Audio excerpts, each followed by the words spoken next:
শীতের মরশুম আসতে চলেছে, আর এই শীতকালের সকালে ধোয়া ওঠা গরম এক কাপ চা কিন্তু মনে আলাদাই প্রশান্তি এনে দেয়।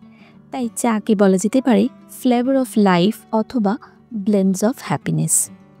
শীতকালে সর্দি কাশির মতো বিভিন্ন রকম সমস্যা দেখা দেয়, তাই শীতকালে চা মেডিসিনের মতো কাজ করে। সেই কারণেই শীতকালে চাটাকে একটু স্পেশালভাবে বিভিন্ন মশলা দিয়ে তৈরি করা হয়, যাতে সর্দি কাশির উপশম হয়। আজকের পর্বে সেই রকমই এই মশালাটির রেসিপি আপনাদের সাথে শেয়ার করতে চলেছি। নমস্কার বন্ধুরা, আমার চ্যানেলে সবাইকে স্বাগত। আমার চ্যানেলের আরও একটি নতুন পর্ব দেখার জন্য সকলকে ধন্যবাদ জানাচ্ছি। বন্ধুরা, আমার আজকের পর্বের রেসিপি মশালাটি। চলুন দেখে নেওয়া যাক আজকের পর্বের রেসিপি। তো মশালাটি বানানোর জন্য প্রথমে মশলাটা তৈরি করে নেব। এখানে নিয়েছি মৌরি, গোলমরিচ নিয়েছি, ছোট একটা আদার টুকরো, লবঙ্গ আর এলাচ। তো এগুলোকে একটু হামনদিস্তায় ক্রাশ করে নেব। তো প্রথমে দিয়ে দিচ্ছি সামান্য পরিমাণ মৌরি, দুটো এলাচ, দু চারটে গোলমরিচ,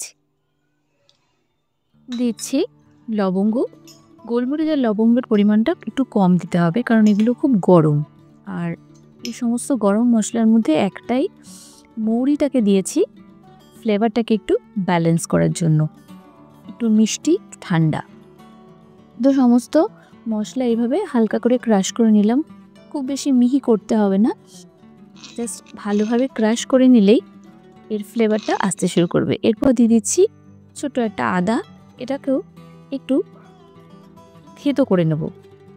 এর থেকে বেশি পেস্ট করার দরকার নেই, তো এতেই ফ্লেভারটা ভালো আসবে। তো মশলাটা আমার তৈরি হয়ে গেল, আর আদাটাও আমি ছেঁচে নিলাম। এরপর একটা প্যানের মধ্যে দিয়ে দিচ্ছি 2 কাপ পরিমাণ জল। 2 কাপ জল দেওয়ার পরে সেই কাপটার মধ্যে একটু গরম জল রেখে দিচ্ছি,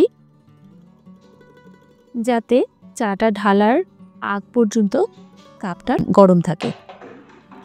এরপর এখানে মিল্ক পাউডার দিয়ে একটু দুধটা গুলে নেব। সেই কারণে 3 টিস্পুন মতো মিল্ক পাউডার দিয়ে দিচ্ছি। এতে দিয়ে দিচ্ছি গরম জল, ও খুব ভালোভাবে মিশিয়ে নিয়ে, যাতে কোনো লাম্পস না থাকে, খুব ভালোভাবে মিশিয়ে নিয়ে দুধটা তৈরি করে নিলাম। এরপর যখন জলটা ফুটতে শুরু করবে, এতে দিয়ে দেব আদাটা কিছুক্ষণ মিশিয়ে নেওয়ার পরে যখন ফ্লেভারটা আসতে শুরু করবে, এতে দিয়ে দেব ক্রাশ করে রাখা মশলাগুলো। ফ্লেমটা লোতেই থাকবে। এরপর মশলাগুলো দেওয়ার পর খুব ভালোভাবে মিশিয়ে নেব। এটা কিছুক্ষণ মশলার সাথে ফুটিয়ে নেওয়ার পরে দিয়ে দেব চা পাতা। এখানে আমি 2 কাপ চায়ের জন্য দিচ্ছি 3 টিস্পুন মতো চা পাতা। আপনারা ফ্লেভার অনুযায়ী আপনাদেরটা বুঝে দেবেন। এরপর ভালোভাবে মিশিয়ে নিচ্ছি। এরপর চা পাতাটা 1 থেকে 1.5 মিনিট ভালোভাবে ফুটিয়ে নিতে হবে। চাটা ভালোভাবে ফুটিয়ে নেওয়ার পরে এতে অ্যাড করব দুধ, যেটা আমি গুলে রেখেছিলাম। ফ্লেমটা লোতেই থাকবে। দুধ, চা পাতা আর মশলা সমস্ত ভালোভাবে মিশিয়ে নিয়ে এটা খুব ভালোভাবে ফুটিয়ে নিতে হবে। আর এরকম একটা হাতার সাহায্যে এটাকে বারংবার একটু মিশিয়ে নিতে হবে, যাতে চাটা খুব ভালোভাবে ফুটে যায়। তো এইভাবেই ফ্লেমটা লোতে রেখে চাটা এরকমভাবে প্রায় 1 থেকে 1.5 মিনিট ফুটিয়ে নেবার পরেই তৈরি হয়ে যাবে আমার মশালাটি। তো এরপর গ্যাসের ফ্লেমটা অফ করে দিয়ে ঢাকনা দিয়ে দেবো যতক্ষণ না পর্যন্ত সার্ভ করছি। এরপর একটু গুড়কে আমি একটু ভালোভাবে ক্রাশ করে নিচ্ছি। তো চাটা ঢালার আগে প্রথমে এখানে 2 টিস্পুন মতো ক্রাশ করা গুড় দিয়ে দিলাম, আর তারপর এতে চাটা দিয়ে একটু ছেঁকে নিচ্ছি। তো এইভাবেই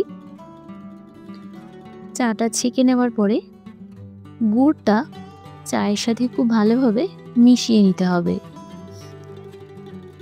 ব্যাস, তাহলেই তৈরি হয়ে যাবে আজকের পর্বের রেসিপি মশালা টি। আপনারা হয়তো চাতে চিনি দিয়ে খেয়ে থাকেন, তবে এই মশালা টির ক্ষেত্রে চিনির বদলে এইভাবে গুড় দিয়ে খেয়ে দেখবেন, টেস্টটা কিন্তু একেবারেই আলাদা হয়।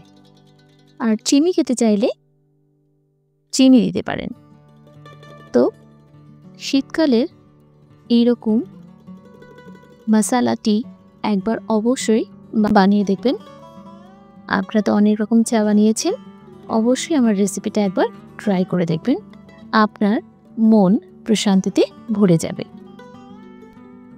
রেসিপিটি কেমন লাগলো সেটা আমাকে কমেন্ট সেকশনে জানাবেন। রেসিপিটি যদি ভালো লেগে থাকে তাহলে ভিডিওটিতে একটা লাইক দিয়ে দেবেন এবং সকল বন্ধুদের সাথে শেয়ার করবেন। আপনি যদি আমার চ্যানেল মনের ফ্লেভার্সে প্রথমবারের মতো ভিজিট করে থাকেন তবে অবশ্যই চ্যানেলটিকে সাবস্ক্রাইব করবেন এবং পাশে থাকা বেল আইকনে ক্লিক করে দেবেন যাতে পরবর্তী রেসিপিগুলো আপনি দেখতে পারেন। ভালো থাকবেন, সুস্থ থাকবেন। আগামী পর্বে আবারও দেখা হবে নতুন নতুন আরও এইরকম ইউনিক রেসিপির সাথে। ততক্ষণের জন্য নমস্কার।